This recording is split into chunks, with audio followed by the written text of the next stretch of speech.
is Ted Suhling with Pekin Hardy Strauss Wealth Management. I'm here to bring you the 39th issue of our Navigator series, and that will be on the Secure Act 2.0 that was recently signed by President Biden into action. Previously, we wrote on the original Secure Act, which can be found at our website at pekinhardystrauss.com. And as for this, I'm going to dive into some nuances of the Secure 2.0 Act and what they mean. So first, I'd like to talk about required minimum distributions. The required minimum distribution age moved from 70.5 to 72 with the original Secure Act and has now been bumped one more year with Secure 2.0. However, if you turn 72 in the year 2022, you're still required to take that minimum distribution. Moreover, with RMDs, the pre-death RMD has been removed with the Secure Act 2.0. So under Section 325, it outlines the removal of pre-death RMDs for all Roth accounts. Currently, Roth IRAs were only not subject to this rule, but Roth 401k and Roth 403bs were. Due to this discrepancy, there was a lot of extra steps by people to have to roll over their 401k or 403b, that is Roth for both, into a Roth IRA to avoid that RMD. With 2.0, this extra step is completely removed and will not be required. However, his or her hears will still be subject to the original RMD requirements once the owner has passed. As for 529 rollover accounts, this is something new that's coming with the Secure 2.0 Act. Before the Secure 2.0 Act, funds from 529 accounts that were used for non-educational purposes were subject to taxes and penalties, some very hefty.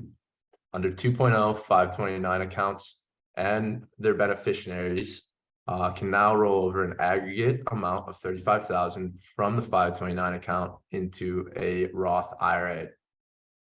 In addition, income limits to contribute to a Roth IRA are removed for any 529 to Roth IRA rollovers, but this does come with two important limitations. However, the 529 plan will need to be in existence for at least 15 years before doing so, and rollovers are subject to Roth IRA annual contribution limits.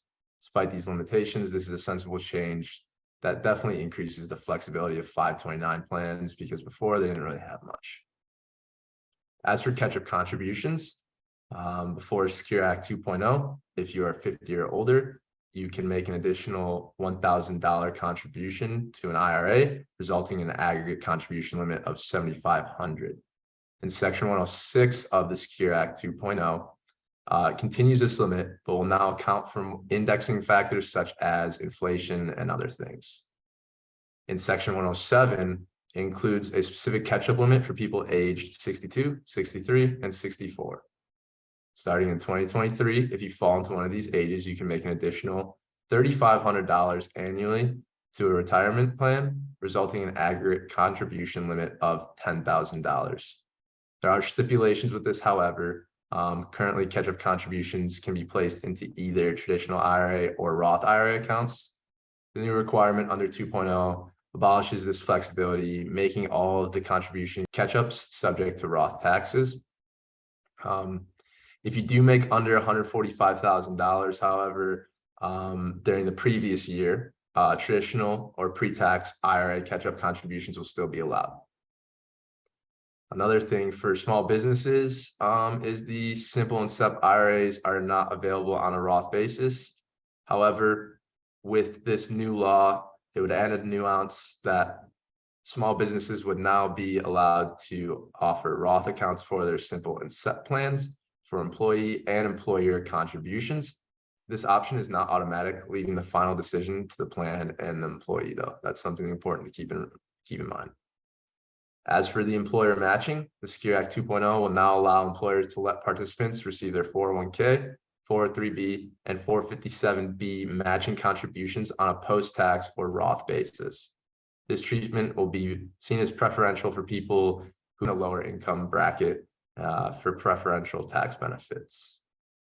As for part-time employee participation with 401k accounts, the Secure Act 2.0 will now reduce the number of years that the part-time employee is required to work to be eligible for the 401k plan. Originally in the First act, it was 3 years. Now it's been reduced to 2.